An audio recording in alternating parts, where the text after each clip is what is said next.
پوچھا گیا کہ صبر کرنا کس سے کہتے ہیں؟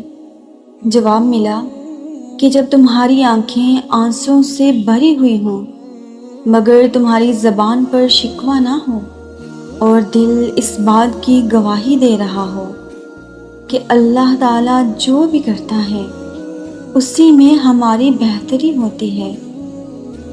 صبر کرنا سیکھ لیجئے۔ اللہ تعالیٰ سب جانتا ہے۔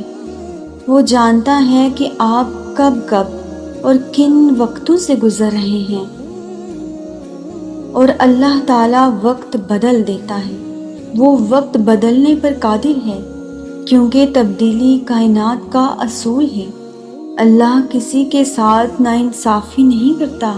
وہ کسی کو اتنا نہیں آزماتا کہ اس کی برداشت سے باہر ہو جائے، اور صبر کرنے والوں کو تو میٹھا پھل ملا کرتا ہے۔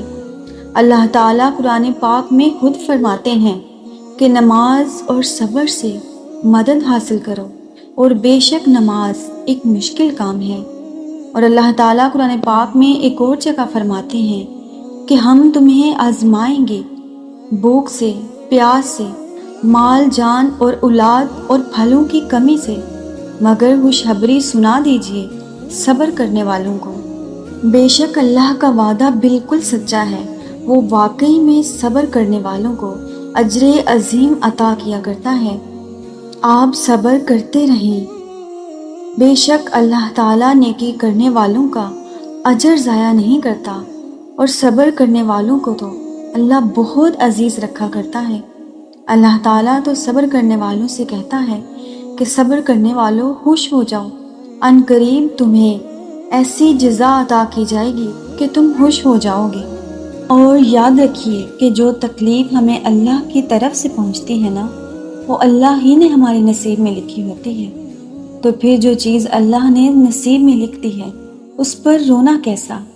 تو اپنا دل بڑا کیجئے اور اللہ کی مصلحتوں کو سمجھنے کی کوشش کیجئے، کیونکہ اللہ تعالیٰ قرآن پاک میں سورۃ التوبہ میں فرماتے ہیں کہ آپ کہہ دیجئے کہ ہمیں صرف وہ تکلیف ہی پہنچتی ہے جو کہ اللہ تعالیٰ نے ہمارے لیے لکھ دی ہے۔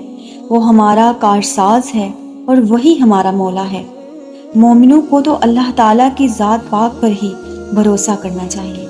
تو اللہ تعالیٰ کی ذات پر بھروسہ کیجئے، انشاءاللہ وہ آپ کو ان قریب آپ کے صبر پر وہ صلے عطا کرے گا کہ آپ کا دل باغ باغ ہو جائے گا اور آپ کی تمام مشکلات ختم ہو جائیں گی۔